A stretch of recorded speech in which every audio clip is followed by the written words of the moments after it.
quería conocer una explicación acerca de cómo hoy en día lo que se denominan fuerzas progresistas han acabado precisamente contraviniendo el sistema del progresivismo de la Segunda República Francesa de Luis Napoleón Bonaparte, y cómo hoy pues, las fuerzas que se llaman progresistas, y sobre todo estamos hablando del centro izquierda o del socialismo o del comunismo del siglo XXI o del socialismo del siglo XXI, como dicen porque en Venezuela, precisamente por lo que están haciendo es adaptándose dentro que del establishment, echando raíces dentro que del establishment, incluso incurriendo en ciertas acciones políticas que pueden ser incluso contradictorias con la libertad, como por ejemplo cuando hablábamos el otro día acerca de la apertura de fronteras a una cultura diferente a la judeocristiana occidental, como puede ser el Islam, y cómo pues, los partidos progresistas de izquierda, que se llaman feministas, abren las puertas al Islam cuando ellos se declaran en España feministas, y bueno, y está bueno que se declaren feministas y tal, y luego bueno, pues abrazan a gente de otra cultura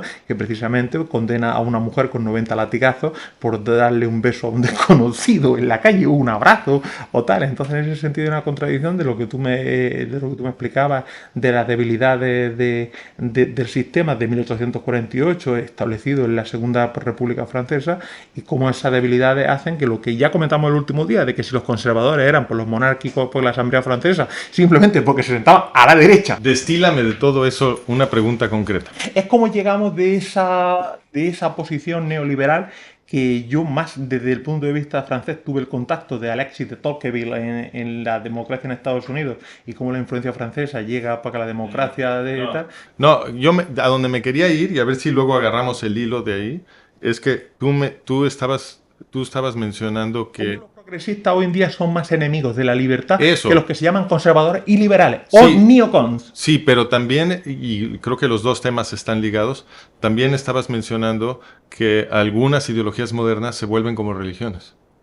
Bueno, ¿cierto? que generalmente el líder que quiere perdurar en el sistema da una salida que va contra la angustia de Ortega y Gasset, el existencialismo y tal, francés, y cómo por la religión, la ideología se convierte en religión, o la religión en ideología, para darle un carácter de eternidad para el ser humano, o de permanencia. Entonces, cuando decimos, yo creo que la categoría de religión sí permite sí tiene esta elasticidad, es decir, sí la podemos estirar para abarcar cosas como, por ejemplo, el comunismo, ¿no? Porque lo que creo, o sea, cuando utilizas el término religión como un término que contrasta con ciencia, ¿no? Si lo usas en ese sentido. Pero en última instancia es asociarse. Religarse es hacerse grupos, es agruparse, es tener carácter de comunidad. Por eso, pero yo no estoy hablando etimológicamente. Yo estoy diciendo, si tú usas la palabra religión como un término que contrasta con el término ciencia, ¿no? Entonces, lo que es muy importante en las connotaciones de religión es que cuando estás en una religión, lo que muere es el escepticismo, ¿no? Lo que muere es la curiosidad por cuestionar las ideas recibidas, etcétera, ¿no? Entonces, en ese sentido, pues el comunismo, por supuesto que es una religión, porque el comunismo tiene dogmas que son totalmente resistentes a la evidencia histórica. Al comunista no le importa que todos los intentos de intentar comunismo hayan sido fracasos rotundos y hayan producido todo ese sufrimiento para tantísima gente que tuvo que ser forzada a organizarse de esa manera, porque no es natural, ¿no? Y entonces, no importa cuántos ejemplos históricos haya, para el comunista esto no se procesa como evidencia que pudiera debilitar nuestra confianza sobre una hipótesis de cómo puede funcionar una sociedad humana. ¿Consideras que la reforma de la democracia occidental, por ejemplo, comentando lo que hablábamos antes de la libertad de prensa, y que a día de hoy no existe prácticamente en cualquier medio público de comunicación en libertad de prensa porque hay ciertos temas tabú, y yo creo que están en parte controlados o gestionados por las aportaciones económicas que da el Estado mediante publicidad directa, mediante campañas indirectas, y hay ciertos temas que son tabú, y hablábamos de que la gente se va a las redes sociales, donde también habría que filtrar información y ver aquellas noticias que son fake, pero que en ese sentido pues la gente tiene más necesidad de informarse a través de opiniones que son espontáneas, que también algunas pueden estar totalmente dirigidas, como hemos comentado anteriormente, por algún servicio, pero ¿por qué consideras que los medios de comunicación están totalmente bajo el control de la administración pública y hay ciertos temas que son absolutamente tabú? ¿Entiendes que más allá de una razón económica, de ingresos, de capacidad de ingresos, hay algo más? La hipótesis de que hay un control relativamente completo del sistema de medios puede apoyarse en argumentos teóricos y en argumentos empíricos. Entonces, desde el punto de vista teórico, que de cualquier manera está anclado en un hecho histórico, que es la Ley de Seguridad Nacional de Estados Unidos, una ley de 1947. En inglés se dice National Security Act, ¿no? Entonces, ¿qué contiene esa ley? Pues esa ley le permite a los servicios de inteligencia en Estados Unidos de iniciar cualquier acción en cualquier momento sin preguntarle a nadie. Y pueden posponer indefinidamente cualquier reporte de esa actividad, simplemente estipulando que hacer el reporte dañaría la seguridad nacional de Estados Unidos. Y ellos son los que hacen esa determinación. Entonces, pues, la Ley de Seguridad Nacional de 1947, en términos prácticos, le dio poder absoluto a la CIA. El hecho de que le hayan dado poder absoluto a la CIA, lo que implica es que al poder gastar el dinero de la gente, que es muchísimo dinero, en secreto, sin rendir cuentas, pues tienes el poder de corromper cualquier institución democrática, incluyendo la prensa, por supuesto. Entonces, si tú crees que los gobernantes aprovechan siempre el poder que tienen, porque el poder los corrompe, pues entonces la predicción obvia es que ningún gobernante va a poder resistir la tentación de utilizar ese poder de actuar en secreto para corromper cualquier aspecto del sistema democrático que pudiera estorbarle su poder, ¿no? Y entonces la predicción obvia es que todo el sistema termina corrompiéndose, porque resulta que el presupuesto de la CIA es un secreto de Estado. Entonces, para efectos prácticos es infinito. Y eso quiere decir que los recursos para corromper cualquier aspecto del Estado que se vuelva un estorbo, ahí están. Entonces, ese es el argumento teórico para tomarse en serio la hipótesis de que el sistema de construcción de conocimiento y representación de realidad pudiera estar totalmente controlado, ¿no? Esa es la razón teórica para tomarse esto en serio, porque la Ley de Seguridad Nacional es un hecho histórico, existe. La firmó el Congreso en 1947 y le otorga esos poderes que te acabo de decir a la CIA. Entonces, como esa ley es un hecho histórico y la existencia de esa ley tiene esta consecuencia teórica que acabamos de discutir, pues la hipótesis de un control total de los medios y de un sistema de realidad, un envoltorio de realidad falso en el que hemos estado viviendo, es una hipótesis que tiene que tomarse en serio. La representación libertaria que comentábamos antes en Estados Unidos, como el congresista Ron Paul, y hablábamos antes de él, y podíamos hablar de las modificaciones constitucionales dentro de la civilización occidental, son necesarias. ¿Qué modificaciones constitucionales tú sugerirías para darle en ese sentido, amputar ciertas libertades del Estado y hablar de lo que continuábamos el otro día, de no taxation without representation o simplemente no taxation? Desde mi posición, yo soy libertario y a mí me parece que el gobierno es malvado. Vamos a explicarle a los oyentes por qué es malvado, porque algunos no saben por qué. Ten en cuenta que estamos en España. Claro. ¿Por qué es malvado? Yo creo que el gobierno, cualquier gobierno, no me refiero al gobierno español, me refiero a cualquier gobierno. Todos los gobiernos son malvados, todos, y siempre han sido malvados. Porque cualquier poder que tú le das a un gobierno, tarde o temprano se abusa. O sea, los gobiernos siempre tienden en la dirección de oprimir a la gente. Por eso los libertarios decimos que para proteger las libertades y los derechos de la gente, lo mejor es que el gobierno sea lo más pequeño posible y lo más dividido posible, como explicaba desde antes Montesquieu, ¿no? Lo más dividido posible para que ninguna rama de administración pública pueda adquirir demasiado poder y no, es decir, un poder tan grande que no puede ser contrapuesta por las otras. Mucha gente puede utilizar los principios de la ciencia económica, de la legislación que, bueno, que también hacen los estados supuestamente para controlar, para evitar el control de precios, la creación de un trust, la creación de un cártel. Podríamos utilizar ese ejemplo para que la gente comprenda que cuando hay un actor principal en un sector económico y tal, pues tiene por la capacidad de regular los precios, la producción, el servicio y tal. En ese sentido, si hacemos esa comparación de una regulación económica en un libre mercado, pues podemos utilizar la mano invisible de Adam Smith diciendo que cuanto más interlocutores haya en la esfera, cuanto más speakers haya dentro de la red.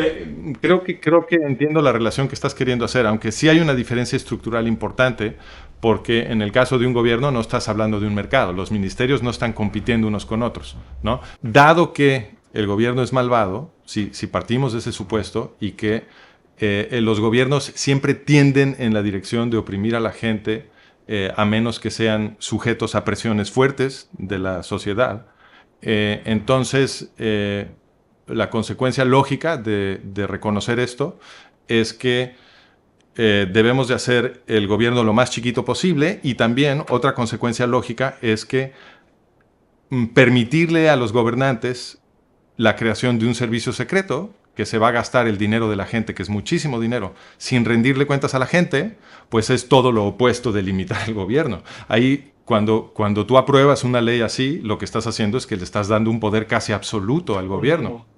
Exacto, porque ellos, si no tienen que rendir cuentas, pues entonces obviamente se van a gastar en secreto el dinero en formas que los benefician a ellos y no al grueso de la ciudadanía. Y la pregunta es qué políticos o qué gobiernos considerarían que estarían a favor dentro del hemisferio occidental para reformar estas constituciones e ir a un sistema más libertario y más liberal, y por tanto, y qué gobiernos o ideologías de cualquier país del hemisferio occidental considerarías que, bueno, algunos son evidentes y no hace falta, pero yo creo que hay muchos telespectadores que no están habituados a hablar de líneas ideológicas y que tienen al final una visión plana de izquierda, derecha, centro, y que les falta un poco el comprender qué es la de izquierda, la derecha, el centro, qué son los progresistas, qué son los conservadores, los neocon, los liberales, los libertarios, en ese sentido, pero sí la gente conoce a los políticos. Y dice, oye, pues ayer, el propio domingo pasado hubo un referéndum constitucional en Chile y salió otro resultado, Milei ha ganado las elecciones, ¿quién es Milei? Milei es un liberal, es un conservador. Yo creo que la pregunta es,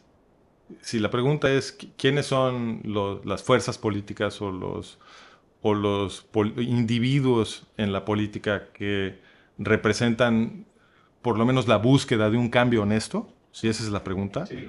Yo creo que yo no quisiera proponer a nadie, porque creo que ese tipo de apuestas son muy arriesgadas, pero lo que sí le diría yo como principio general es que por sus obras los vamos a conocer.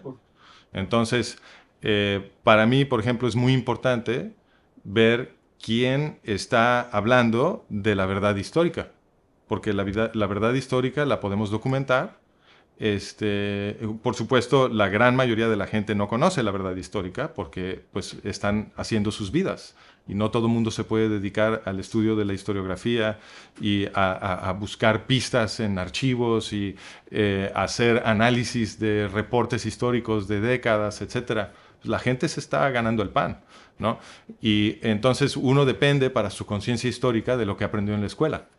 Pero en mi trabajo yo he podido ver que lo que se enseña en las escuelas no corresponde a la verdad histórica.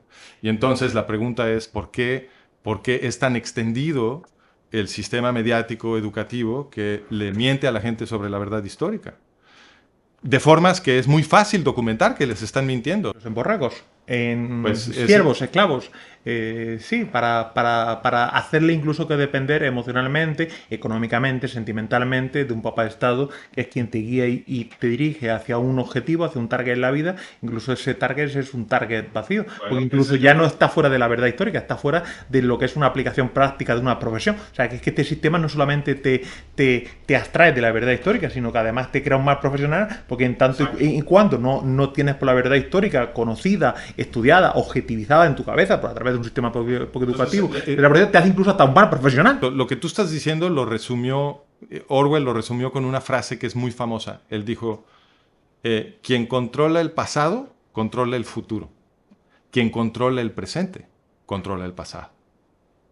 Entonces, con esa frasecita, Orwell resumió esto que tú estás diciendo. Él dijo, para tener control político, que es el control que quieres hacia futuro, tú tienes que poder representar la verdad histórica a la gente que a ti te conviene, que los convierte en dóciles borreguitos del proceso que tú ya estás armando para destruir su democracia. ¿Por qué los llamados de izquierda, que se llaman progresistas, y los conservadores, que, bueno, que son del centro derecha tradicional y tal, están totalmente opuestos a las modificaciones y encontrar dentro del nicho, que dentro de Europa es más fácil encontrar un partido liberal y mucho menos que libertario, porque la gente porque en Europa no sabe que la diferencia entre liberal y libertario? Entonces vamos a hablar más en términos que liberales, que es más reconocido dentro del lenguaje de la política europea, porque ya que es un libertario, se llamaría casi un anarcoliberal, ¿vale? Y hablar de anarquía y prolibertad son casi dos conceptos opuestos dentro de la tradición política europea, pero vamos a hablar por qué están en contra de, incluso, yo siempre hablo del incumplimiento de la Constitución, que dice que las organizaciones políticas tienen que tener democracia interna, dice por el artículo 6 de la Constitución española, democracia interna. A mí me llama mucho la atención como español lo que llaman en España, en el Congreso y en el Senado, la disciplina de voto, que el representante de una provincia, de un estado,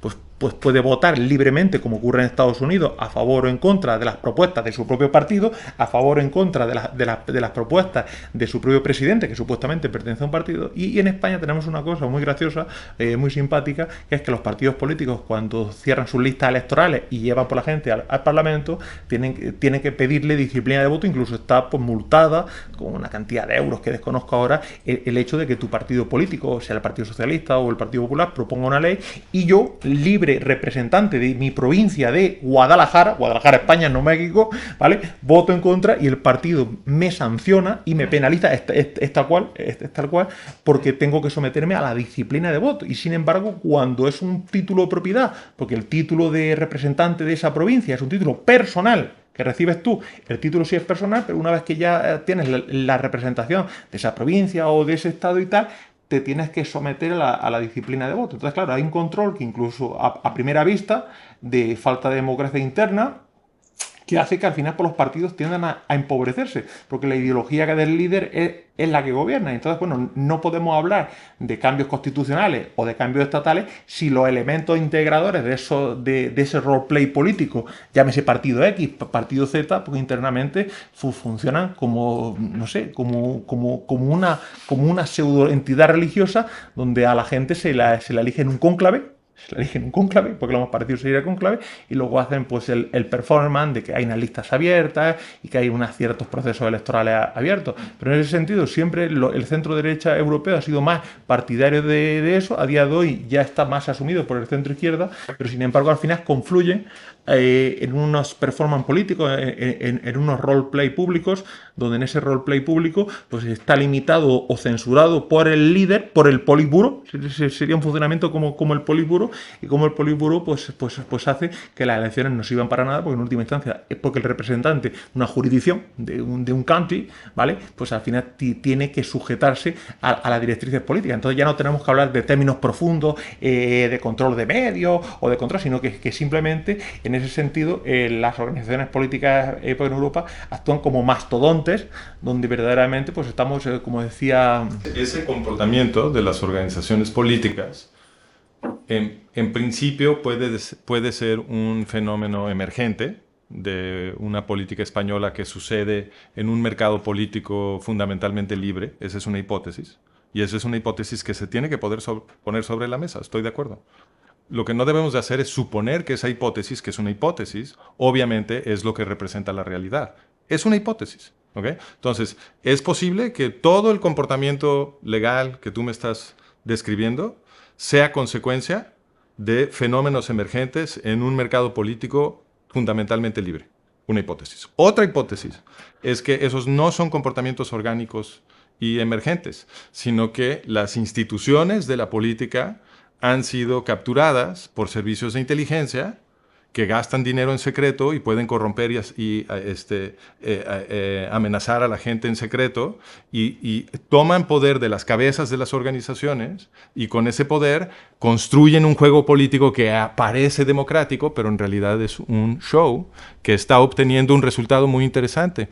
Tú estás describiendo leyes, normas para los partidos que están coerciendo a la gente legalmente al conformismo, lo cual destruye el principio de la libertad individual, de la conciencia individual, que es el centro mismo de la democracia moderna.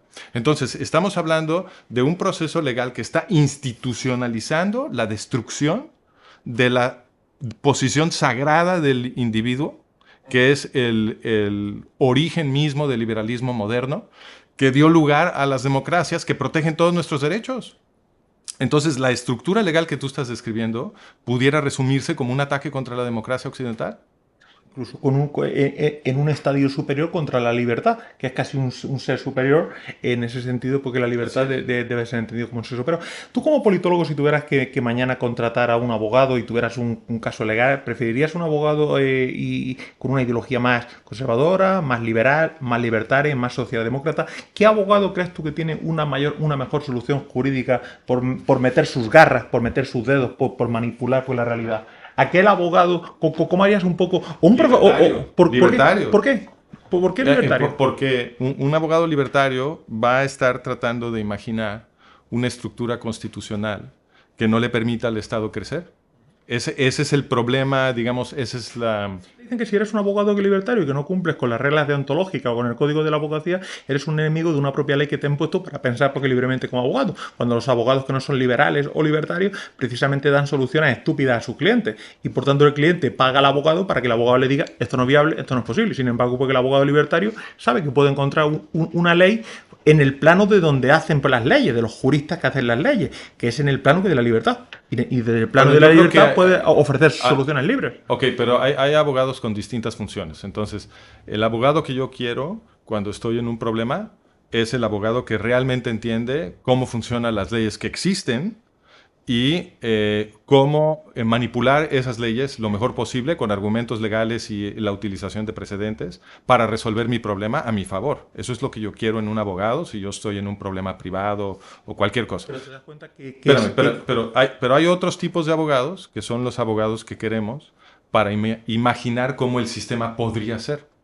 Y los abogados que yo quiero para esa segunda tarea son los abogados libertarios. Porque a mí lo que me encantaría es que tuviéramos en todo el mundo, en todo Occidente, un esfuerzo intelectual dedicado de mentes legales que se preocupan por resolver el problema de cómo amarrar constitucionalmente a los gobiernos para que no puedan crecer. Comprenderá en cualquier sistema formativo jurídico donde a la gente se le da una formación.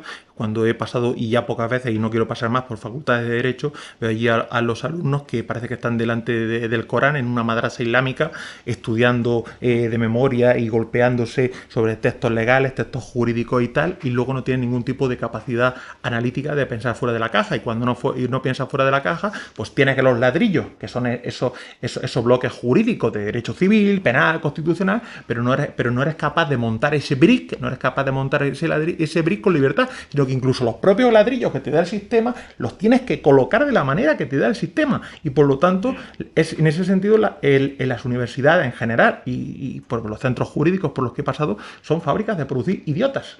Porque, bueno, está bien que te den los ladrillos, pero, hombre, pero déjeme usted por lo menos los ladrillos yo los quiera poner en forma de muro, haga construir un arco, quiera construir una... etcétera, etcétera, etcétera. Pero entonces, es que incluso... La parte más importante del derecho es la filosofía del derecho. Es la filosofía del derecho. O sea, nada de nada vale. Ojalá que los estudiantes que están ahora 4 años estudiando Derecho, luego tienen que hacer un máster, hacer su poco la abogacía y tal, ojalá que todo eso pues se hiciera con curso online, cómprese usted los libros, lléveselos a casa, estúdieselos cuando quiera y tal, pero vamos a dedicarnos a crear librepensadores para en ese sentido, pues la filosofía del derecho es la herramienta que te da la libertad para jugar con los bloques jurídicos que te da el legislador para aportar soluciones eficaces y honestas al cliente que te está pagando por esa solución. Pero al final que te estén pagando para que tú le digas a tu cliente esto no es viable, no es posible, significa que no solamente eres tan estúpido para manejar esos bloques que ya te da el Estado, sino que además que no eres capaz de construir ninguna solución lo suficientemente sólida y argumental para defender ante un cliente y delante de eso. Por eso, sin embargo, porque en la escuela poca anglosajona, un barrister es una persona que tiene que tener una profunda formación humanística, filosófica y conceptual. Y sin embargo, él en la tradición latina, y ya a día de hoy, pues han quedado como centros donde te lobotomizan el cerebro, claro, y te convierten en personas que piensan en A o en B. Son como estos seres planos. Eso, si tú te fijas, eso ha sucedido en todas las ciencias sociales y humanidades. Entonces, ha habido un proceso de dirigir la tendencia de las ciencias sociales y las humanidades en direcciones que las vuelven completamente inútiles. Entonces, el proceso que tú estás describiendo inutiliza a las mentes legales. Pero, por ejemplo, en economía, lo que han hecho es que los han convertido en matemáticos, completamente divorciados de los procesos sociales con los cuales ya casi no tienen contacto, ¿no? Están resolviendo teoremas y haciendo análisis real y tarugada y media. En las ciencias sociales que tienen que ver con muchísimo contacto con el ser humano en su vida diaria, que es sociología y antropología, esas fueron destruidas con posmodernismo, ¿no? ¿Por qué destruye el posmodernismo las ciencias sociales? Bueno, porque el posmodernismo dice que no puedes aprender nada. ¿Por qué dices eso? Vamos a un nivel más allá. Yo lo sé, pero vamos a explicarle a la gente por qué el posmodernismo te dice que no puedes aprender. Bueno, fundamentalmente el posmodernismo afirma que la ciencia es nada más la religión de Occidente y que por lo tanto, como todas las religiones son falsas, pues la ciencia también, y entonces no tienes que hacerle caso a ninguna afirmación que salga de la ciencia, porque la ciencia es nada más una fábrica de narrativas con un cierto estilo. Eso es lo que dicen los posmodernistas. No tiene ningún acceso privilegiado a la realidad. El último disfraz que se han puesto los posmodernistas es el buenismo. O sea, como se van mutando, sí, el buenismo, se van mutando. El buenismo yo siempre decía que los ecologistas, y con el máximo respeto a los ecologistas, eran como una sandía verde por fuera y rojo de comunista por dentro, sí. ¿Vale? Pues al final, pues estos posmodernistas, modernistas, que por cierto nunca concurren a las elecciones con un nombre concreto, siempre pasa como en México con el partido que cambia esto. En España tenemos Podemos, tenemos Sumar, dentro de las próximas elecciones se llamarán Restar, y dentro de tal, pues al final van cambiando de nombre porque necesitan como adaptarse como una marca, es como una línea de ropa que lanza una compañía, ¿vale? Como si fuera Zara o Inditex, H&M, y pues necesitan lanzar una línea de ropa según la temporada, primavera-verano. Sí, yo lo veo más como, desde el punto de vista evolutivo, yo lo veo más como una radiación adaptativa. Entonces, empezaron con un movimiento original, que era los marxistas de la Escuela de Frankfurt, ¿no? Y Edward Said y algunos otros intelectuales que son los fundadores de todo lo que después acabó llamándose woke, ¿no? Pero también hay posmodernismo y hay distintas ramitas del marxismo y todo es como una especie de radiación adaptativa que produjo muchas subculturas, todas relacionadas, todas en comunicación, que es todo el conjunto, ¿no? La clave es lo que llaman el marxismo cultural. Ese posmodernismo ya incluso porque te lleva a una formación como en píldoras cortas. O sea, al final porque la formación, la ideología, la moda y todo es un es un prêt-à-manger, ¿vale? Es un listo para llevar, es un listo para consumir, y entonces al final pues la tesis doctoral pues se resume en un tweet, en un X, como ahora haya llamado Elon Musk a su red. Sí, la reflexión ha muerto. La reflexión ha muerto y todo es instantáneo. Entonces, bueno, hay que ser justos. Entonces, decimos la reflexión ha muerto, pero no es cierto. Son burbujas de cultura y todas están en Occidente. Entonces, hay una que es TikTok, donde estoy de acuerdo, la reflexión ha muerto, de acuerdo. Pero hay otra burbuja que es el podcast, que lo que demostró Joe Rogan y todo la radiación adaptativa que sale de Joe Rogan, que ya es mucha gente. Ellos demostraron que hay un mercado gigante para el consumo de conversaciones inteligentes como la que estamos tratando de tener tú y yo. ¿Tenemos consumidores para esa conversación o estamos en un producto? Había un señor que hacía un programa en España que se llamaba Vázquez de Parada, creo que su nombre era Manuel y tal, que hacía ya conversaciones tan complejas, tan complejas, tan complejas, que máximamente trabajaba en una masturbación mental autopersonal para él mismo. Es decir, pero no estoy hablando de eso. tenemos clientes para esta conversación. Claro, pero es que yo no dije dije conversaciones complejas, yo dije conversaciones inteligentes. Pero lo que tenemos que ver es si hay unos espectadores lo suficientemente inteligentes para que presten atención a este podcast. Oye, pues mire usted, ¿de qué está hablando este señor? No, Si a mí no, esto me mira. lo dan compartimentalizado en esta píldora, ¿para qué quiero yo extenderme en esto tan amplio cuando yo puedo tener una información rápida, una relación rápida, un viaje rápido, una compra rápida, una compra online? Ok, rápida? pero este es un argumento teórico. Entonces tú me estás diciendo, yo creo que la psicología humana es así y está atraída a estas cosas y por lo tanto no hay mercado para estas conversaciones inteligentes. Porque los posibles clientes... Por eso. Por eso. Pero lo que me estás dando es un argumento teórico. Está bien, lo entiendo. El problema que tiene este argumento teórico es que ya tenemos la evidencia. La evidencia es que el podcast de Joe Rogan tiene tanta audiencia que comparan a Joe Rogan con una compañía grande de medios. Entonces, Joe Rogan ya demostró que sí hay un mercado para esto. Las conversaciones de Joe Rogan a veces duran 3 horas y media. 3 horas. Y la gente se siente a escucharlas. Lo escuchan en el coche, lo escuchan en la regadera, lo pausan, luego están cocinando, lo siguen escuchando. La gente está escuchando conversaciones inteligentes porque Joe Rogan es inteligente y sus invitados son inteligentes. Algunos son increíblemente inteligentes. Entonces, son conversaciones muy serias sobre cosas muy importantes por gente muy sofisticada que usa argumentos a veces extendidos y bien razonados, y la gente está encantada. Muchísima gente. Hay una burbuja enorme de gente consumiendo esto. ¿Qué crees que no funcionaría en España un partido libertario o anarcoliberal? Bueno, qué forma más violenta de cambiarme el tema, pero a ver. Pasamos de la ducha fría a la ducha caliente. A la ducha caliente. A ver, ¿por qué no puede haber un partido libertario? Que hay un ground católico conservador? Mira, no, yo te diría, ahora que Milei triunfó en Argentina, yo pienso que cualquier cosa es posible. Porque si tú me hubieras dicho... Pero los argentinos, es que para los argentinos que pasan muy putas con el peronismo no para importa, dar este no cambio. Importa. En Venezuela parece ser que se siguen conformando. Exacto, no importa. Entonces, si tú me hubieras dicho... A ver, yo pensaba hace todavía 6 años, 5 años, 6 años, yo pensaba todavía que no había nada más terco que Argentina. Que si había un país que no podía aprender nada, era Argentina. Porque yo lo que veía es que todo siempre seguía igual en Argentina, no importaba qué sucediera. Y ahora ha sucedido lo insólito, lo insólito.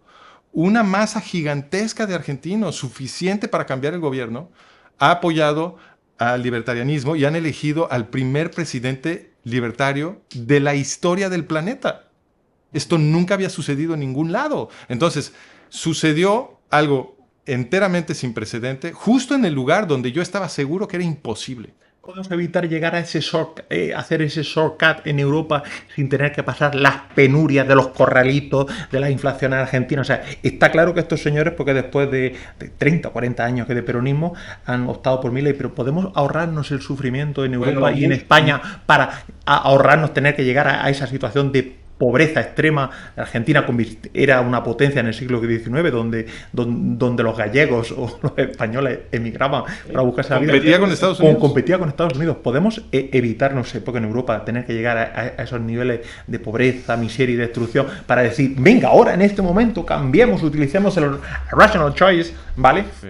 Las consecuencias de cómo gobierne Milei y las consecuencias del éxito que tenga Milei son realmente importantes, yo creo, porque simplemente el haber logrado convertirse en el primer mandatario libertario ya es una fuente de inspiración para todos los libertarios del mundo. ¿no? ¿Crees que es un libertario como Klein? O sea, cuando dicen estas alianzas, que ahí se ven unas alianzas y que, bueno, Milei apoya a Bolsonaro, Bolsonaro apoya a Milei y a Trump, pero hay grandes diferencias entre estos líderes. Para mí es que Bolsonaro no tiene nada que ver con Milei y Milei no tiene nada que ver con Trump. O sea, son personajes totalmente diferentes y no sé por qué los medios tratan pues, de colocarlo o en España con Santiago Abascal o con Meloni en Italia. Es que hay grandes diferencias culturales y políticas de Sí, acción correcto. social dentro de estos líderes Sí, correcto. y los colocan por los medios, dicen, es la extrema derecha. Los empacan, los ponen en una cajita de Amazon y te dicen, aquí tiene usted la extrema derecha. Pero ya hay grandes diferencias sociológicas, políticas, culturales, religiosas, de trascendencia, de casi de nacional postsocialismo. ¿Quién iba a decir Ronald Reagan si levantara la cabeza y viera por las políticas proteccionistas de Trump? Los aranceles a productos europeos, la protección, es decir, pero si en ese sentido, ¿quién era época libertario? ¿Reagan o Trump? Lo que ellos dicen que defienden, en todo caso, es muy distinto. Pero tienes razón que hay una tendencia últimamente en los medios y en las universidades a categorizar cualquier persona que no esté en la izquierda como de extrema derecha. O sea, Esta la derecha conversación moderada ha desaparecido para esta gente. yo creo que para la gente que escucha esta conversación, yo creo que tú y yo sonaríamos de extrema derecha. No sé cómo nos escucharán. Bueno, y Yo esa no es sé la lo que- otra. Esa es la O sea, otra. yo creo que aquí tú y yo sonamos también como extrema derecha, porque No, todo lo que es liberal es que lo que han hecho es que a la gente que habla de las libertades, es derecha. las pues, etiquetan de extrema derecha. Ajá. Los progresistas, los que se dicen progresistas, los que se dicen progresistas, Pero figuran fíjate en que la esto es izquierda. Orwell nos advirtió de esto. Nos dijo, cuando el sistema oficial te diga que la libertad es la esclavitud, cuando ese se vuelva el eslogan, entonces tú sabrás que los gobernantes te están tratando de mover a un sistema totalitario. Esa fue la advertencia de Orwell. Lo voy a volver a decir. Cuando el sistema te esté diciendo que la libertad es la esclavitud, eso quiere decir, esa es la señal diagnóstica de que tus gobernantes te están tratando de mover al totalitarismo. Ahora, fíjate nada más. Nos están diciendo que la gente que habla de libertad es la extrema derecha. ¿Qué es la extrema derecha? La extrema derecha es el nazismo. La extrema derecha es la esclavitud. Entonces el sistema está diciendo que la libertad es la esclavitud.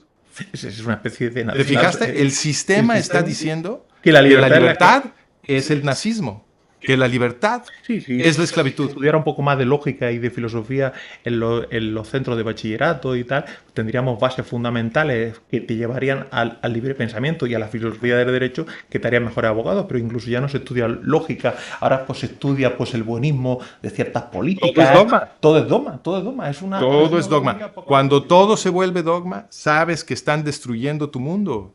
¿Cómo va a ser cierto que es correcto ir a callar en las universidades a la gente que no está de acuerdo contigo?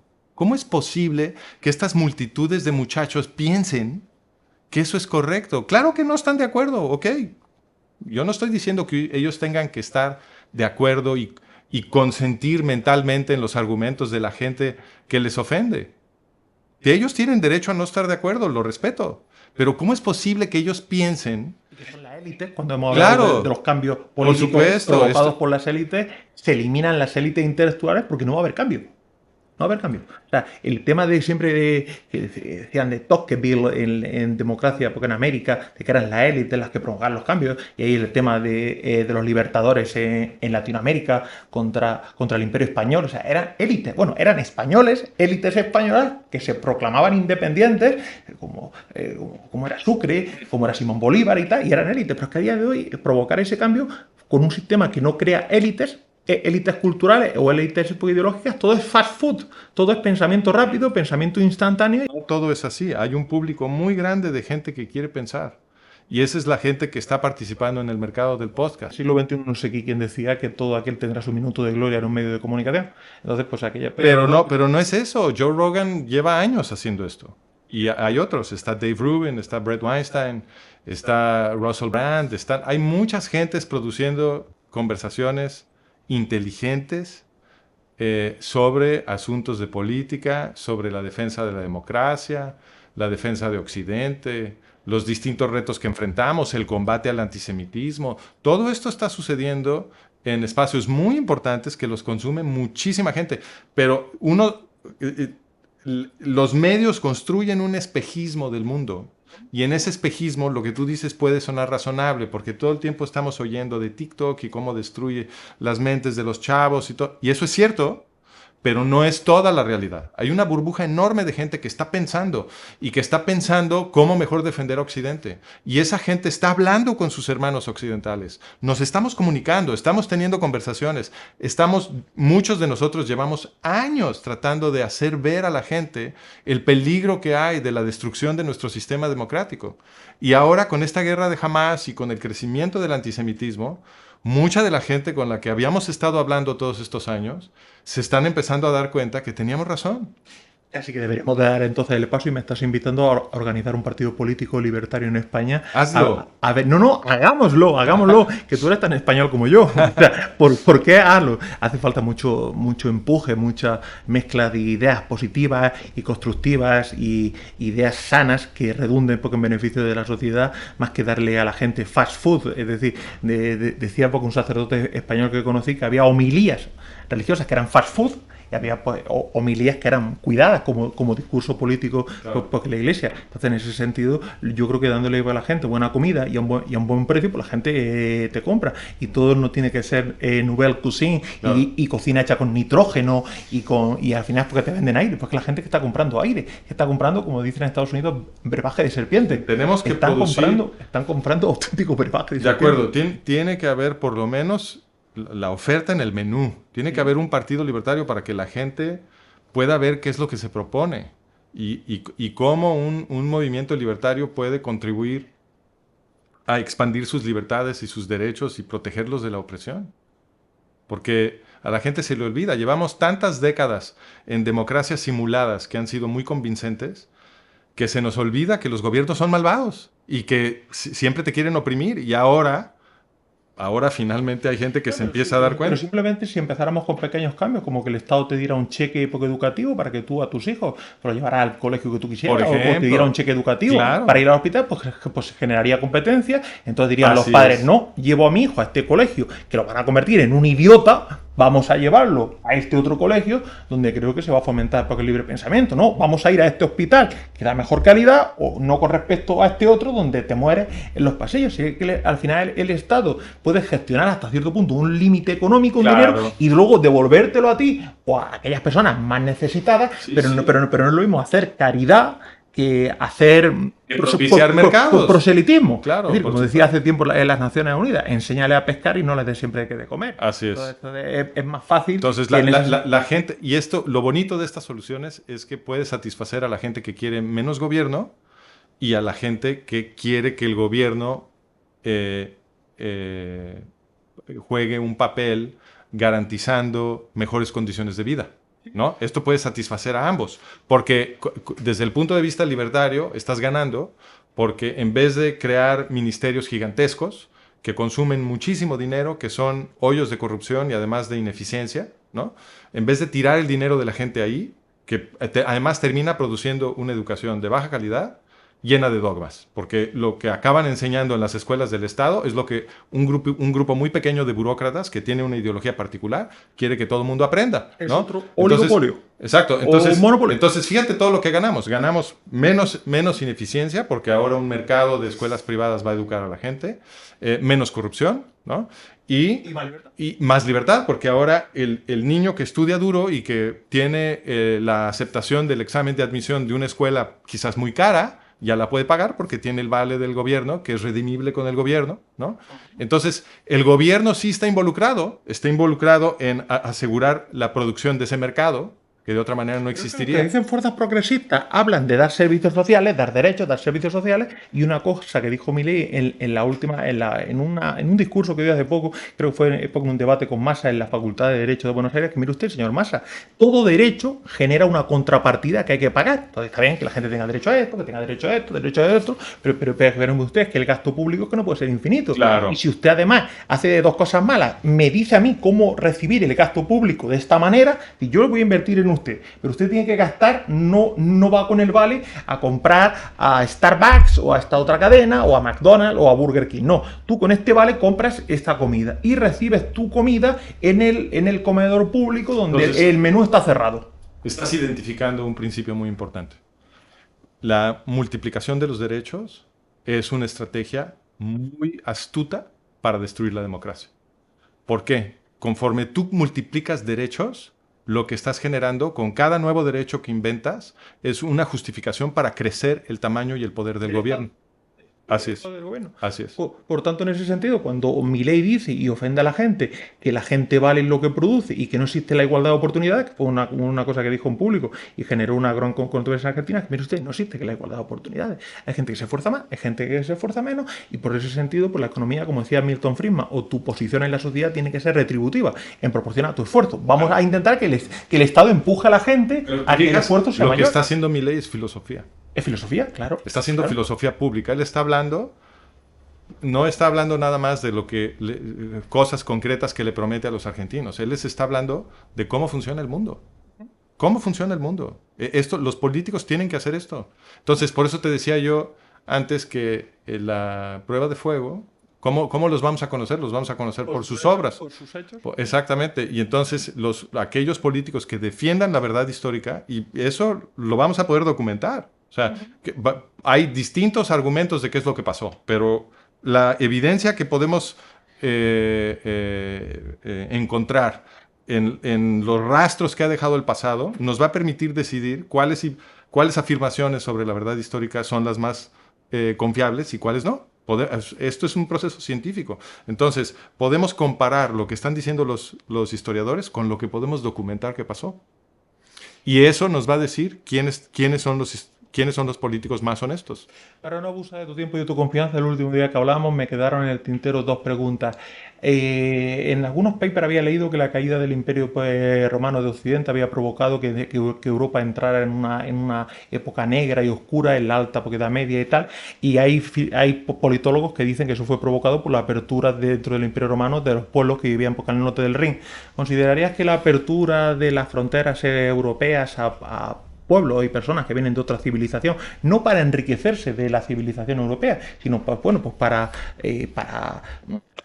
aprovecharse de las virtudes de la democracia, pero en última instancia, pues destruirla? ¿Considerarías que la apertura de las fronteras europeas a gente que busca un mejor estilo de vida o que proceden de países musulmanes sería como la apertura del Imperio Romano de Occidente a los pueblos godos que vivían, o los germanos que vivían al norte del Rin, para destruir posteriormente como hicieron por el Imperio Romano, y eso llevó a la sociedad europea a una etapa oscura en la Edad Media? La representación de la caída del Imperio Romano que acabas de resumir es muy común.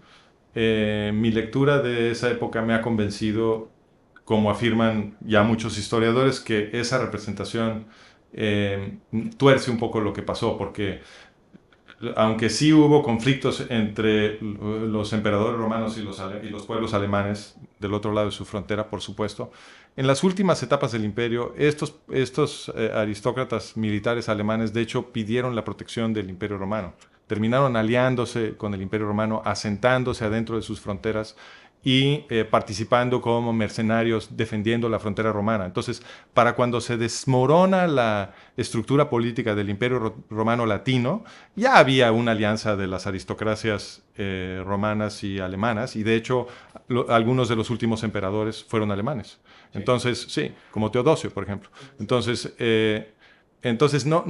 realmente no concuerda con los hechos decir que los alemanes tiraron el Imperio Romano. Más bien, el Imperio Romano tenía un montón de problemas que se habían acumulado por su estructura básicamente depredadora y la corrupción que generaba en todos lados, las cantidades infinitas de riqueza que robaba el Imperio Romano de otros pueblos y que exprimía de su multitud de esclavos.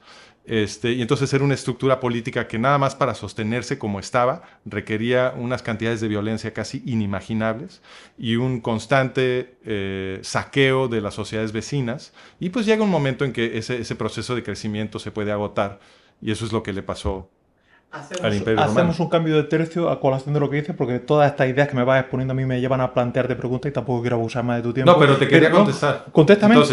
Entonces, creo que no es el mejor símil, pero sin embargo, sin duda, yo defendería, digamos, partiendo de tu pregunta, aunque no sea una respuesta puntual, pero partiendo de tu pregunta, yo defiendo el principio general de que una civilización tiene que tener una política de inmigración con atención a la ideología de la gente que está entrando. Entonces, naturalmente que hay dos procesos, sobre todo si estamos hablando de una civilización democrática, porque en una civilización democrática, como es el Occidente moderno, pues quieres tener políticas, idealmente, que protegen la estabilidad democrática del sistema para continuar en perpetuidad, asegurando las libertades y los derechos de los ciudadanos, ¿no? Entonces, si hay políticas de inmigración que van a tener la consecuencia de erosionar la estabilidad democrática del sistema, pues esas no te convienen. Y políticas de inmigración que están diseñadas para cuidar la estabilidad democrática de tu sistema y por lo tanto las libertades y los derechos de tus ciudadanos, esas como ciudadano democrático sí te convienen. Entonces yo creo que para los ciudadanos democráticos de Europa lo que conviene es una combinación de atenciones a los procesos de asimilación, ¿no? ¿Qué políticas tienes estructuradas para que los inmigrantes que vienen con una manera de ver el mundo que pudiera lastimar la estructura democrática de Occidente, pues eso es cómo puedes ayudar a que adquieran los instintos, los valores, la conciencia que los vuelve buenos demócratas occidentales y también desde el punto de vista del filtro, cómo puedes reducir la proporción de gente que necesita esta asistencia, porque eso es muy caro, y mejor concentrarte en inmigrantes que ya son culturalmente, por lo menos, si no idénticos, en el sentido de que ya vienen de civilizaciones democráticas, pues de civilizaciones que por lo menos han estado tratando de madurar democracia, etc. Lo que no tiene ningún sentido es importar gente cuya ideología es la destrucción de la democracia occidental porque consideran a los occidentales porque consideran a los occidentales infieles que deben de ser destruidos a menos que sean convertidos a la ideología de ellos. Eso no tiene sentido. Y aprovechando para rematar esta última pregunta, era que me comentabas que el Imperio Romano en parte cayó por esta necesidad de saqueo constante y tal, y tú que tuviste la suerte de nacer en la otra orilla del Atlántico, cuando se habla un poco en toda América de que los españoles saquearon, tú desde tu perspectiva poco americana, ¿crees que los españoles fuimos a saquear, a destruir, a colonizar, a evangelizar? ¿Cómo lo verías tú como una persona que ha nacido allí? ¿Qué hicimos los españoles en América? Y puedes ser totalmente claro y transparente en tu respuesta. Sí, claro. Mira, yo no soy un experto sobre la historia de América, pero como muchos otros me interesa y he leído un poco. Y lo poco que he leído yo creo que es suficiente para darse cuenta que construir la historia de América como una historia donde los españoles son todos malos y los indios americanos son todos buenos es una tontería, ¿no? Nada más el relato de la conquista misma vuelve obvio que si los aztecas no hubieran tenido tantos enemigos con tanto resentimiento entre los pueblos vecinos, Cortés, que llegó con muy pocos hombres, no hubiera podido tener éxito, porque esa conquista la hicieron los indígenas, ¿no? Entonces, es obvio por la información que tenemos sobre cómo eran las sociedades prehispánicas, que había muchísima crueldad en el continente americano, había muchísimo sufrimiento. Eso no es algo que inventaran los españoles. Entonces yo creo que podemos criticar a ambas sociedades por haber sido tradiciones opresivas que infligían muchísimo dolor y sufrimiento a cantidades enormes de gentes.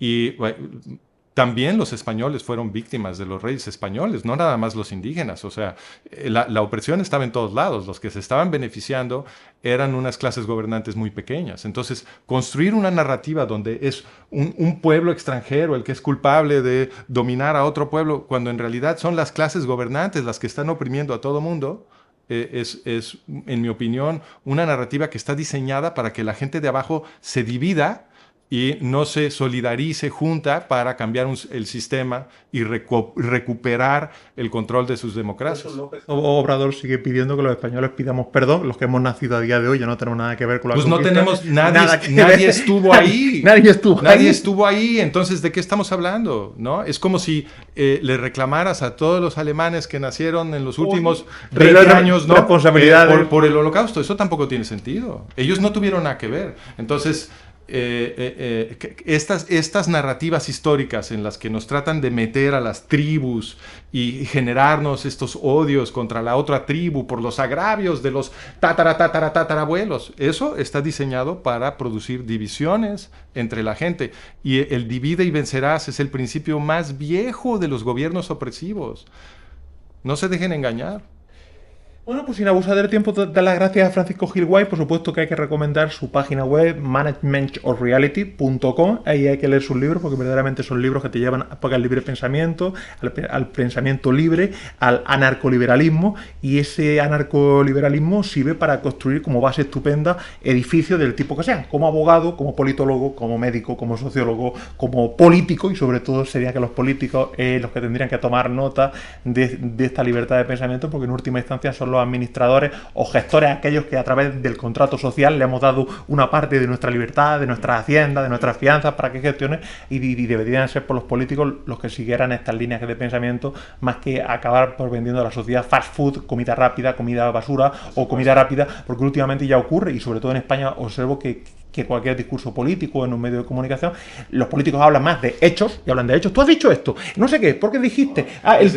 El tuit que pusiste, aquella afirmación que dijiste, porque no has pedido perdón, porque no has condenado. Hay algo que me llama mucho la atención con los políticos españoles, que es por la necesidad que tienen de utilizar por la palabra condena. Usted no ha condenado la conquista española de Latinoamérica. Usted no ha condenado por las muertes, como dicen ahora en España algunos comunistas o socialistas. El Estado, el Partido Popular no está condenando las muertes de gazatíes. Pero ¿cómo es distinto esto a lo que hacía la Iglesia Católica en el auge de la Inquisición? Sí, totalmente. Estamos en un sistema inquisitorial. Es decir, en los delitos que más auge o presencia pública son solo los delitos, digamos, verbales, literarios. ¿Por qué no ha profesado su fe? Eso es lo que están diciendo. ¿Por qué no ha profesado su fe? ¿Por qué no hacemos un auto de fe? Exactamente. ¿Por qué no ha demostrado que usted cree en la Trinidad? ¿No? Es lo mismo. Es lo mismo. Pues mire usted, yo como cristiano y tal, pues me digo, pues como bebo cerdo, como jamón y como esto, pues entonces no soy musulmán, y digo en público que no soy musulmán, que esa es la razón por la que en España, porque se consumen tantos derivados del cerdo, era para decir públicamente, pues mire usted, pues yo no soy musulmán y bebo vino y tomo. Francisco, muchísimas gracias. Hay que leer tus libros, hay que comprar tus libros en Amazon, hay que ver tu página web. Vamos a ver si podemos aumentar, porque es necesario, porque el seguimiento de tu página web y de tu podcast. Y por supuesto aquí tienes tu casa en Madrid para seguir estas charlas tan interesantes cuando tú gustes y cuando tú quieras. Estás en tu casa. Me divierte muchísimo. Gracias, Pedro. Muchas gracias, Francisco.